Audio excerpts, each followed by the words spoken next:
فين المذيع؟ عايز اجدد الحلقه. لسه ما جبتش ازاي؟ اجا فين هو؟ انا جاهز يا استاذ. ايه اللي اخرك يا فندم؟ انت مش عندك حلقه دلوقتي؟ ولا حاجه ظروف. انت اخرته ليه؟ مش عارف انت مش تنزلوا ميعاده ليه انت؟ انا اسف يا استاذ. ايه؟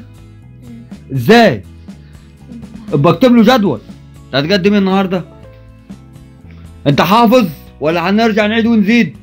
لا حافظ. انا عايز الحلقه المفروض ازحها دلوقتي. انت اخرتني كده وتعبت اعصابي. عايز اتجدع شويه في الحلقه. ماشي.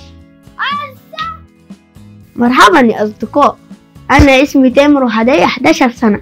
اليوم حابب اتكلم عن اللياقه البدنيه. ايه ده؟ لا احنا والاطفال. اول شيء اللياقه يعني ان جسمنا يكون قوي ونشيط ونقدر نلعب ونركض بدون ما نتعب.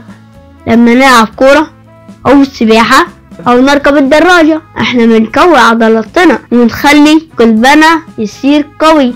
الرياضة كمان تساعدنا ننام كويس ونصحى نشيطين وفرحانين. وفي شيء مهم، لما نتحرك ونلعب بنصير مبسوطين ومنحسش بالملل، واحيانا حتى بننسى الزعل. وافضل شيء نقدر نلعب مع اصحابنا ونقضي وقت الحلو مع بعض. عشان كده لازم كل يوم نتحرك ونلعب نخلي جسمنا دايما صحي وقوي. مع السلامة، اشوفكم الحلقة القادمة. باي.